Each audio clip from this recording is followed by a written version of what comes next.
Assalamualaikum warahmatullahi wabarakatuh. Alhamdulillahi nahmaduhu wa nasta'inuhu wa nu'minu bihi wa natawakkalu alaihi wa nastaghfiruhu wa natubu ilaihi wa na'udzu billahi min syururi anfusina wa min sayyiati a'malina may yahdihillahu fala mudhillalah wa may yudlil fala hadiyalah. Wa asyhadu an la ilaha illallah wahdahu la syarikalah wa asyhadu anna Muhammadan abduhu wa rasuluh.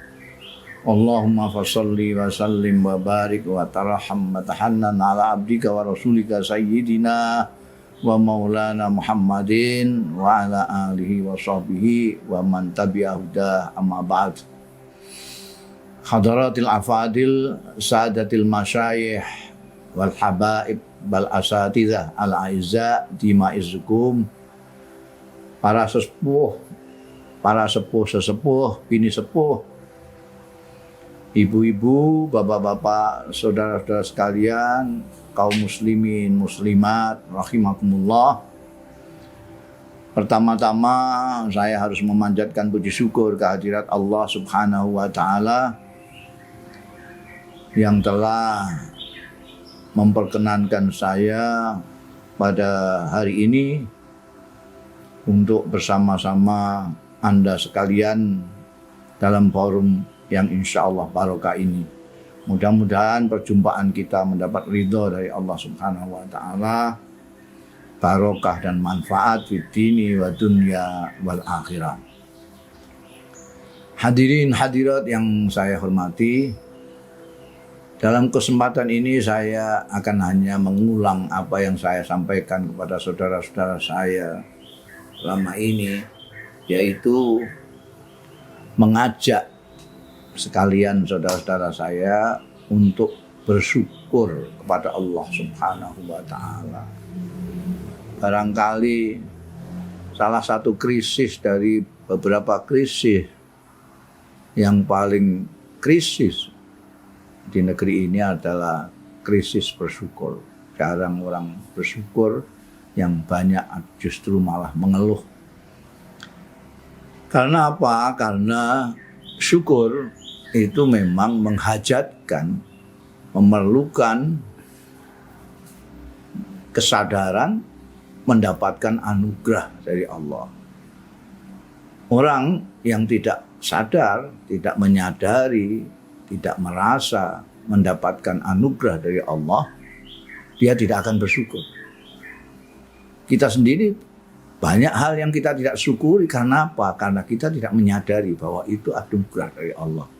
Contoh yang paling dekat dan paling simpel adalah yang namanya bernapas ini. Kita hampir tidak ada orang mensyukuri nikmat besar dari bernapas ini, kecuali mereka yang sudah masuk ICU karena sesak napas. Mereka baru mengatakan alhamdulillah dalam sekali karena merasakan betapa nikmatnya orang bisa bernapas itu. Tapi kita yang sehat ini umumnya tidak merasa bahwa itu anugerah yang luar biasa dari Allah Subhanahu wa Ta'ala. Ini salah satu contoh saja. Tapi saya ingin yang besar sekali. Ada hal yang besar sekali. Anugerah Allah yang sangat besar sekali. Yang ini sering saya ingatkan kepada kawan-kawan.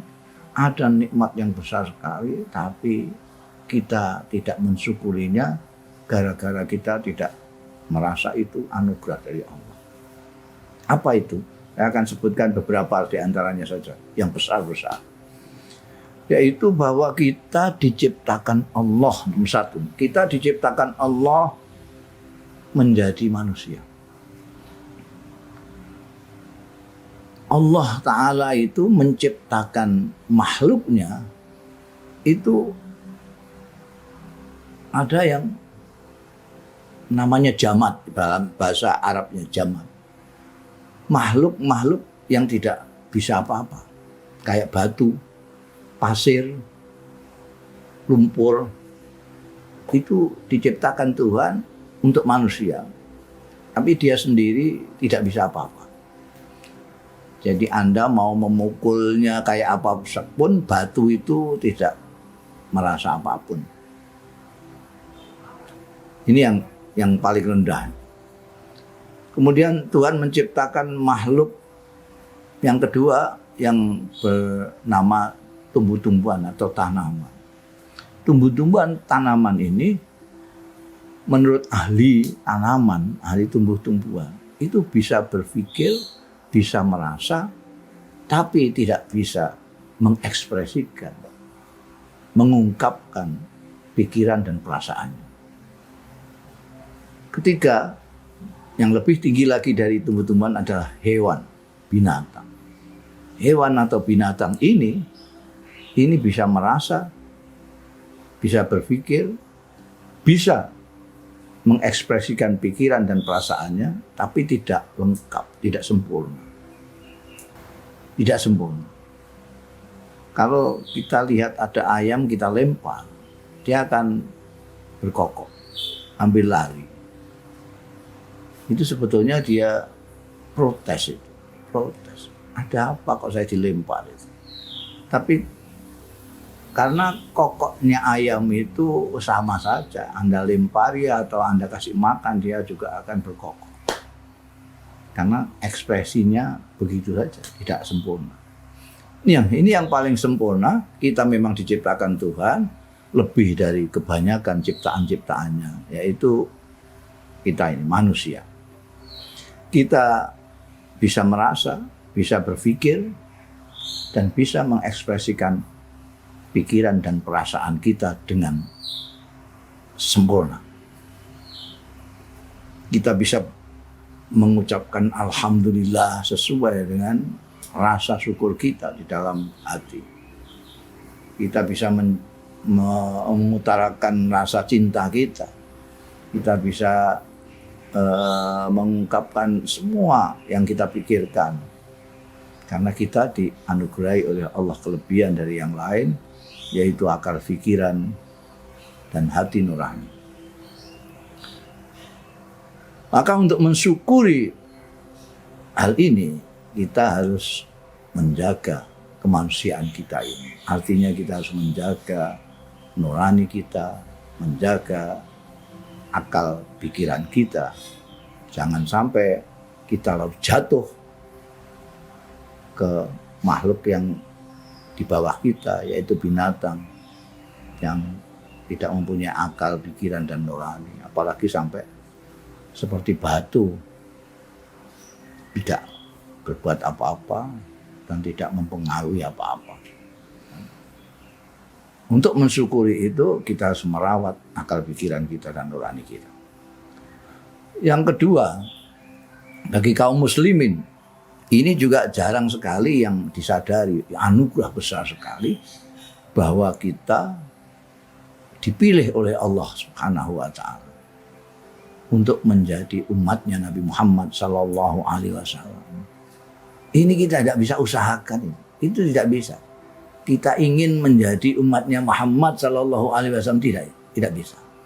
Itu hak prerogatifnya Allah Subhanahu wa Ta'ala. Hak prerogatifnya Gusti Allah untuk menentukan ini ikut Kanjeng Nabi Muhammad Sallallahu Alaihi Wasallam, ini tidak, ini ikut, ini tidak peduli apakah dia itu akalnya cerdas, apakah itu dekat dengan orang Arab, dekat dengan Rasulullah atau jauh dari Rasulullah. Tapi kalau Allah sudah menetapkan orang ini iman, ikut Nabi Muhammad SAW, dia akan ikut. Contohnya kita itu jauh sekali dengan Rasulullah. Dari segi tempatnya jauh sekali. Kita masih 9 jaman kalau kita pakai pesawat jet untuk ke Madinah atau ke Mekah. Kita bukan sanak saudaranya. Kita bukan tetangga, bukan saudara, bukan segala macam. Bahasa kita lain sama sekali dengan bahasa Rasulullah Sallallahu Alaihi Wasallam. Rasulullah itu afsahu man nataqa bid-dad, orang yang paling fasih melafadzkan dad. Sementara kita jarang yang bisa melafadzkan dad. Ramadan kita banyakkan mengatakan Ramlan. murtado jadi murtala.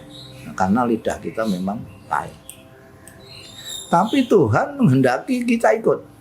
Tetap kita menjadi umatnya Nabi Muhammad SAW.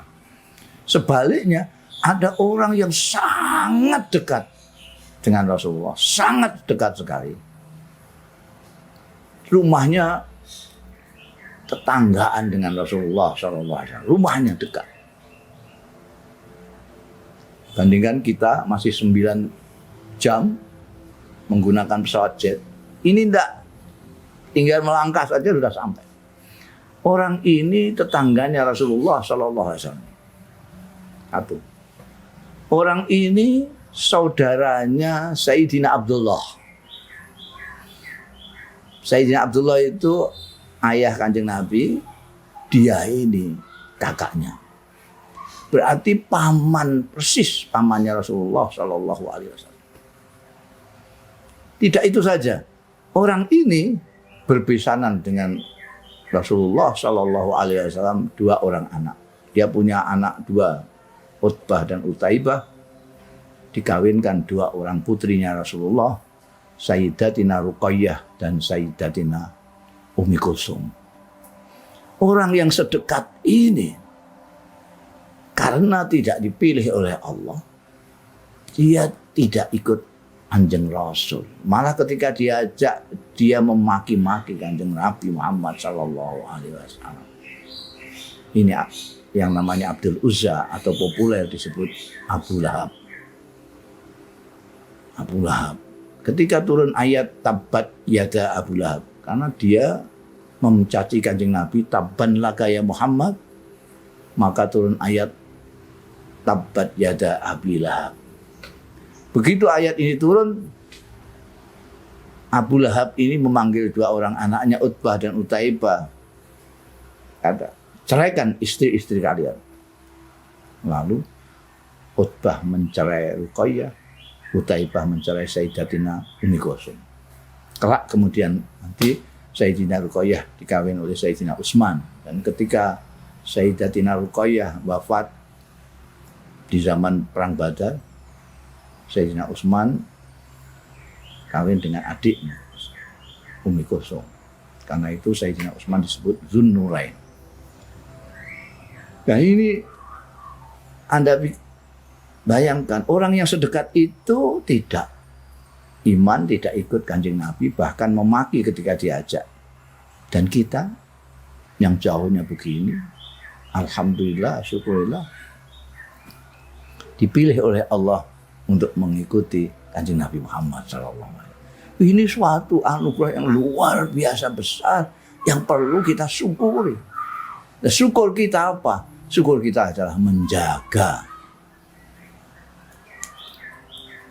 keislaman kita, menjaga perilaku kita sesuai dengan apa yang diajarkan dan dicontohkan oleh Nabi Muhammad SAW. Itu cara syukur yang paling bagus. Nah, saya kira 2 ini saja kalau kita syukuri itu sudah luar biasa. Jarang sekali kita mensyukuri hal ini. Sekarang yang terakhir yang akan ingin saya sampaikan, yang ketiga. Kita harus bersyukur kita itu diberi oleh Allah Subhanahu wa taala, dianugerahi tanah air Indonesia. Anda silahkan keliling dunia. Silahkan keliling dunia. Anda akan melihat betapa indahnya. Saya sudah, alhamdulillah, saya ke Eropa sudah, ke Amerika sudah, ke Jepang sudah, ke Taiwan sudah, ke mana-mana, ke Timur Tengah sudah. Dan setiap kali saya di negara-negara itu, saya selalu teringat Indonesia. Kalau saya kebetulan di Eropa dan di sana pas musim dingin, saya hampir tidak bisa tidur. Saya teringat Indonesia. Indonesia meskipun dingin tidak seperti ini.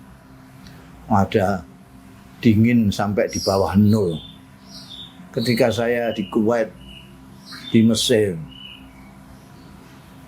cuacanya panas sampai 50 derajat.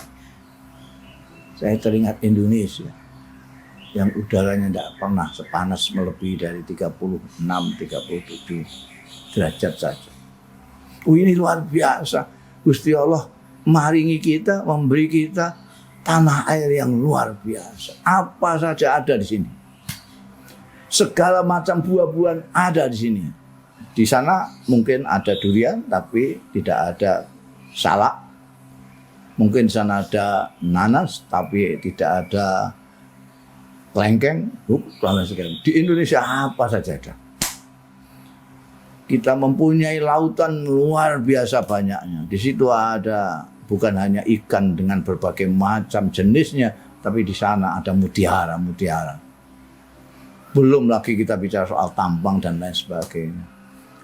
Dan lebih kita syukuri lagi bahwa di Indonesia bermacam-macam etnis di sana. Ada Jawa, ada Sunda, ada Madura, ada Batak, ada Minang, ada Bugis, ada macam-macam. Tapi kita semua bisa interaksi, bisa berkomunikasi satu sama lain dengan satu bahasa persatuan, bahasa Indonesia. Luar biasa. Maka dulu ketika Grand Syekh atau Syekhul Azhar yang ulama terkenal Syekh Shaltut datang ke Indonesia, beliau dengan sebenar-benarnya kagum dan mengatakan bahwa hadhihi qit'atun minal jannah. Indonesia ini potongan dari surga Allah Subhanahu wa taala. Jadi ini perlu kita syukuri tadi itu yang saya sebutkan, anugerah-anugerah besar Allah taala.